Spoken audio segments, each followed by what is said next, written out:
Olha, vamos falar de uma daquelas frases motivacionais que a gente vê em todo lugar. Haja até se tornar. Aquela ideia, sabe, de que a gente pode moldar quem a gente é simplesmente pela ação. Mas a pergunta que fica é: isso é só um clichê bonitinho ou tem ciência de verdade por trás? É exatamente isso que a gente vai investigar agora. Todo mundo já ouviu essa, né? E é uma frase com uma força danada. Soa quase como uma promessa de que dá pra, sei lá, hackear a nossa própria identidade. Ela basicamente diz que a chave da transformação não tá na cabeça, nos pensamentos. Tá? É na prática, na ação.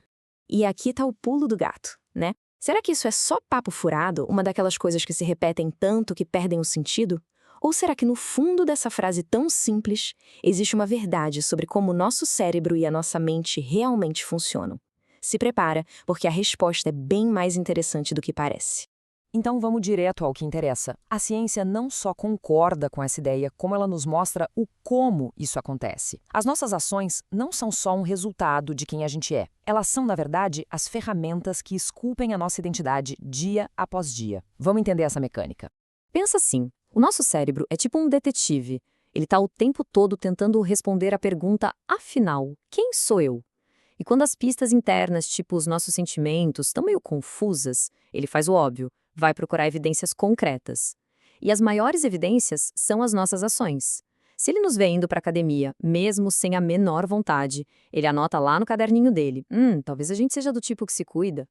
A ação, no fim, vira a prova. E aí entra outra peça fundamental, a tal da dissonância cognitiva. De forma bem simples, o nosso cérebro detesta a contradição. Ele fica super desconfortável quando o que a gente faz não bate com o que a gente acredita. Se uma pessoa se vê como preguiçosa, mas de repente começa a acordar cedo todo dia, isso cria uma tensão interna. Para resolver esse conflito, adivinha o que é mais fácil de mudar? Não é a ação que já foi feita, é a crença. A ação acaba forçando a identidade a se ajustar. E tudo isso nos leva para a autoeficácia, que é o motor de tudo. E olha, isso não tem nada a ver com pensamento positivo vazio, de ficar repetindo frases na frente do espelho. Autoeficácia é a confiança que nasce da experiência real. É a memória de já ter conseguido fazer algo, nem que seja uma coisinha pequena. E isso cria um ciclo vicioso. Só que do bem. Funciona mais ou menos assim. Primeiro, a pessoa age. Pode ser algo mínimo, tipo ler uma página de um livro. Segundo, ela consegue. Isso gera um pequeno sucesso. Terceiro, esse sucesso constrói uma pequena dose de confiança, de autoeficácia. E quarto, essa confiança recém-adquirida torna a próxima ação um pouco mais fácil. É uma bola de neve positiva que vai crescendo.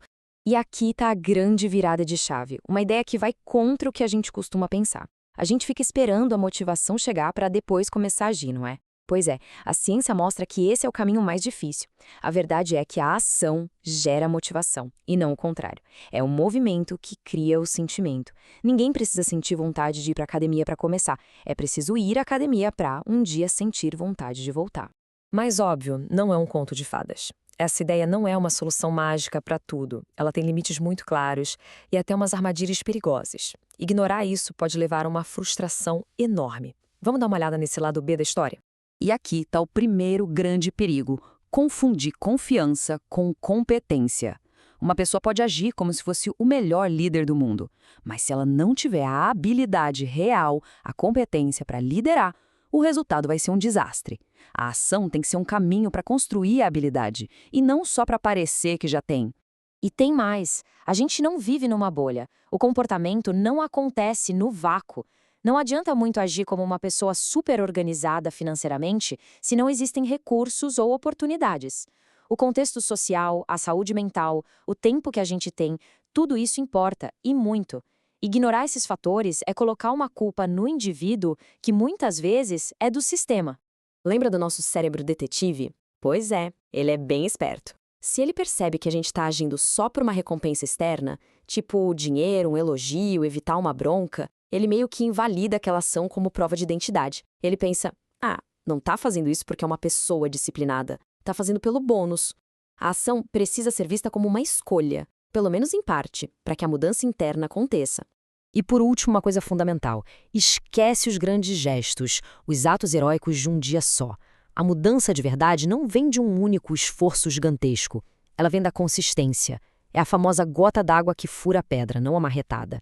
São as pequenas atitudes repetidas dia após dia que constroem os hábitos e lá na frente uma nova identidade. Ok, chegamos ao ponto central. O erro mais comum, a confusão que olha, põe todo o poder dessa ideia a perder. Existe uma diferença brutal entre fingir e construir. E entender isso muda o jogo completamente. Esse slide aqui resume tudo perfeitamente. Fingir é teatro, é performance social, é feito para os outros verem. É colocar uma máscara para parecer algo que ainda não se é. Agora, construir é trabalho de bastidor, é pra gente. É sobre empilhar tijolos de evidências reais, um ato de cada vez, até que a estrutura esteja de pé.